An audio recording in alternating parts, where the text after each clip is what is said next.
దానికి సౌలో దంచు సమూరులో గంతే దానికంటే అంటే దూది అంత పిక్కతుంది నువ్వు పిక్కత భయపడదు అంత కండికి ఎలా కాడుతుంది దాంట్లో కుళ్ళు గిల్లని తప్పి నీ వాపు ఉండదు బాగా నువ్వు ఎన్నో డాక్టర్ కొన్ని లెక్క కట్టి పెట్టావు పోయినాను కొన్ని లెక్క కట్టి పెట్టావు పెట్టినానమ్మా ఎన్ని ఎత్తున్నావు 1,00,000 పైన పెట్టినాను ఏమైనా తీసుకుంది ఆ అమ్మకు నేనేం ఏమైనా తీసుకుందా ఆ అవ్వకు ఏమి వేయలేను ఇంకా ఆ అవ్వకు వచ్చి కాయ కొట్టినాం అంతే మేము రాత్రి వచ్చి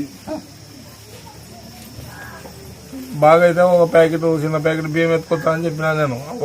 అప్పు చేసేసుకోవాలి ఇప్పుడు ఏం చేస్తారు అప్పు చేసేసుకోవాలి నీ దగ్గర డబ్బులు ఆ అవ్వనే ఇస్తుంది నాకు ఆ అవ్వనే ఇస్తుంది